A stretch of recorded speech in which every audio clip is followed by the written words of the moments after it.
Bora conversar um cadinho? Meu nome é Aninha Chariz, seja muito bem-vindo ao meu canal.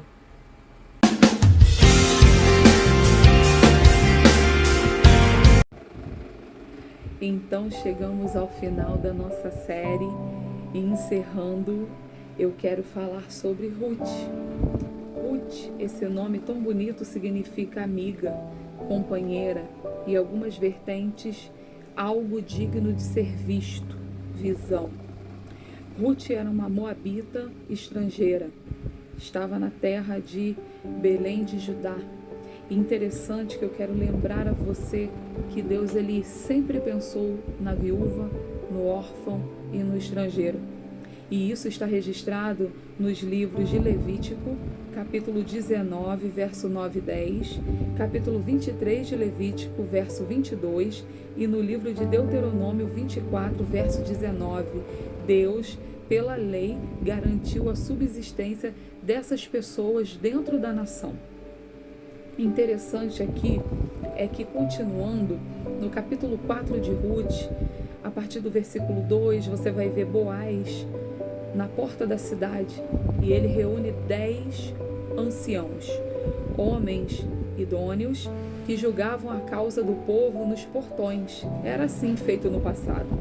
Interessante é que o resgatador mais próximo passou naquele momento e foi convidado a sentar na reunião.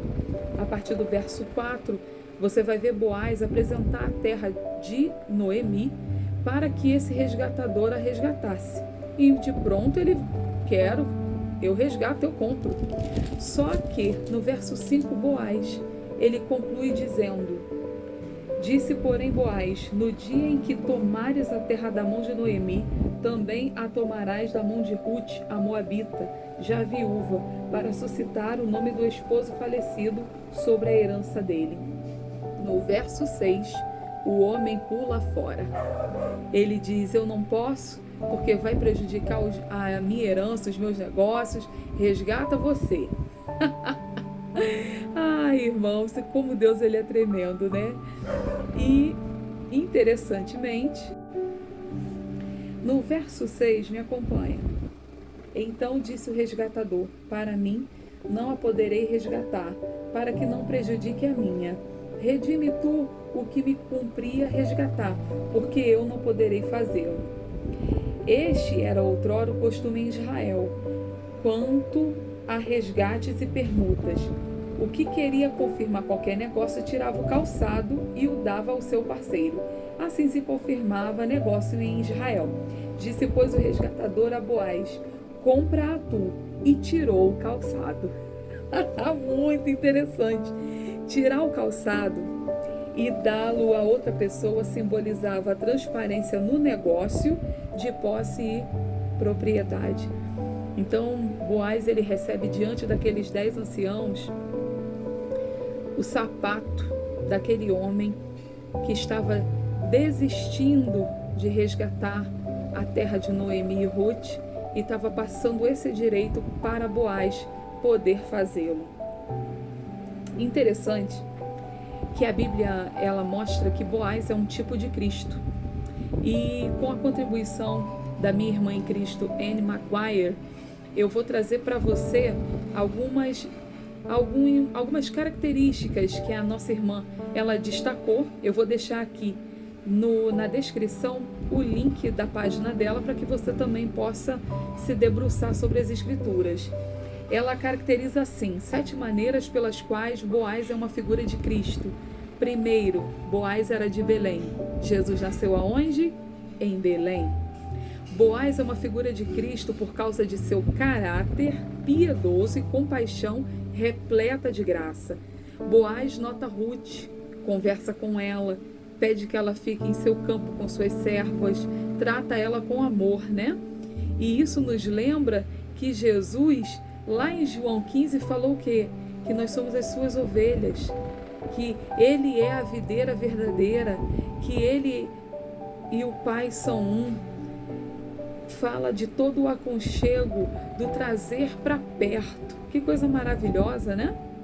E aí a gente vê que Boaz prover para Ruth, assim como Jesus provê para nós.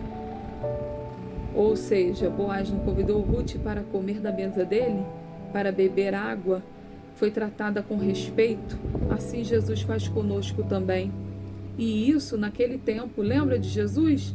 Não dispensava ninguém com a barriga vazia, fazia-se assentarem, multiplicou pães e peixes, nunca dispensou alguém sem dar-lhes também o que era material.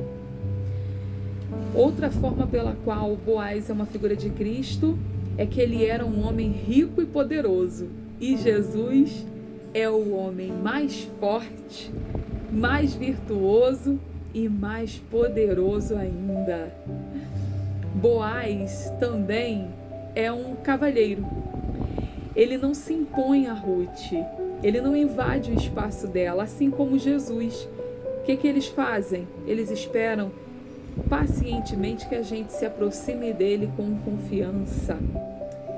Quinto, porque Boaz é um tipo de Cristo. Porque Boaz não envia Ruth vazia para casa. Lembra da conversa deles na madrugada, na eira? Lembra que no início do amanhecer, eles se levantam, o que ele dá a ela para ela levar para casa? 6 medidas de cevada. Isso aí era como um sinal de sua promessa de casamento. Isso é chamado de dote. Olha que coisa maravilhosa. Ele estava selando ali o compromisso dele com Ruth. E assim, Cristo, o que Cristo nos deu para selar o seu compromisso conosco? O amado amigo Espírito Santo, aquele que vai nos conduzir a Ele quando Ele nos chamar nas nuvens naquele grande dia. E sétimo, por que Boaz é uma figura de Cristo? Porque, como Boaz, Cristo é o nosso Redentor. Assim como Boaz compra a terra de Noemi e resgata Ruth para que dela os descendentes que nascessem levassem o nome do esposo falecido, Jesus nos comprou com o seu sangue, lá no alto, lá na cruz do Calvário. Ele é o nosso Boaz. Ele é aquele que se sacrificou por nós e nos deu direito à vida eterna. Que coisa maravilhosa! Olha que interessante. Quando você desce, a partir do verso 13, você vai ver que Boaz e Ruth se casam e dessa união Deus dá a eles um filho que se chama Obed. Obed significa servo e Obed foi avô de Davi. E se você olhar lá na genealogia, lá em Mateus, você vai ver o nome de Ruth na genealogia de Cristo. Então você vê uma mulher estrangeira, pobre, que só tinha Noemi.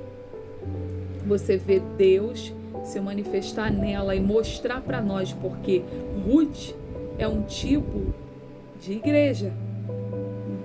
A igreja gentia, não a igreja judia, porque Ruth veio de fora, assim como eu e você. Jesus veio para os filhos, os judeus, mas eles não quiseram recebê-lo. Mas felizes fomos nós, os gentios, que ouvimos a sua mensagem e cremos. E agora nós temos direito e parte nessa herança por causa do grande sacrifício dele na cruz do Calvário. Assim como Ruth foi resgatada por Boaz, eu e você fomos resgatados por Jesus. E nós temos em nós a marca do seu sangue. Louvado seja o nome do Senhor.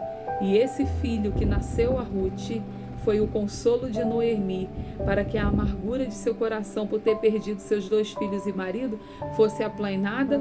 O Senhor deu a ela esse grande presente de se tornar avó e ama, e ainda ouvir testemunhas de todo Israel dizendo que Ruth era para ela melhor do que 7 filhos. E tendo dito isto, nós vamos orar. Se você ainda não pertence a Jesus, eu quero dizer para você que Ele continua de braços abertos te esperando. Jesus é muito educado, Ele não é como o diabo arromba, entra e não precisa de grandes brechas, não. Jesus é diferente. Ele bate a sua porta e espera que você abra para que Ele possa se revelar a você. Então, nesse momento, eu quero orar para que o Senhor continue fortalecendo você que é irmão e te dê oportunidades para você que ainda não descobriu essa tão grande salvação. Amém? Então, feche os teus olhos e ore comigo. Senhor, meu Deus e meu Pai, eu te louvo, eu te bendigo, eu te exalto, porque Tu és bom, fiel é a Tua palavra, digna de toda aceitação. Pai amado, que Tu possa fortalecer o Teu povo, esse povo agora que me ouve, que esteve comigo, ó Deus, nesses dias, Pai, aprendendo da Tua palavra, que Tu continues abrindo a mente deles, que o Teu Espírito possa continuar trabalhando no seu interior, fortalecendo as suas mãos, os seus pés, dando a eles visão ampla e de longo alcance, dando a eles, Senhor, sabedoria para alcançar, Senhor, as nações, para alcançar aquele, ó Deus, que está perdido. Eu entrego nas Tuas mãos esse que ainda não Te conhece, que ainda não se decidiu por Ti, que ainda está confuso, que não entende com clareza. Abre a mente, se revela a Deus, liberta, Espírito Santo, que toda amarra, que toda opressão, toda perturbação, toda demanda, todo peso seja quebrado agora em nome de Jesus. Há poder no Teu sangue, há poder no Teu nome. Toca agora, do alto da cabeça, a planta dos pés, e vai varrendo para longe todo encosto, toda carga, toda palavra maldita, todo toque mal intencionado, tudo que vem, Senhor, para afundar essa pessoa, para tirar ela do Teu caminho, para afastar ela da verdade, para, Senhor, fechar os seus olhos, para, Senhor, lacrar os ouvidos, seja quebrado agora. Há poder no Teu sangue. Tu és aquele que resgatou Ruth ainda em terra moabita. Continua trabalhando, Senhor, nesse tempo também. Alcança esse homem, alcança essa mulher. Toca nessa criança, toca nesse adolescente, nesse jovem, nesse senhor, nessa senhora. Vai tocando agora, porque Teu é o reino e a Tua palavra diz que ainda há lugar. O banquete está preparado, mas há lugares vazios, há lugar ainda. Desperta o Teu povo para ministrar a Tua palavra com verdade. Desperta o Teu povo, ó Deus, para ser canal e alcançar outras vidas. Vai agindo, Senhor, vai agindo, Senhor, em favor do Teu povo. Ouve, Deus, esse clamor. Atende, Espírito Santo, a minha oração. É o que eu te peço, Pai, certa da vitória, em nome de Jesus. Amém. E você diz aí, amém. E não se esqueça, mantenha acesa a sua lâmpada. E fique atento no meu canal, que vem vindo mais novidades por aí. Deus continue abençoando a sua vida. Obrigada pela sua companhia.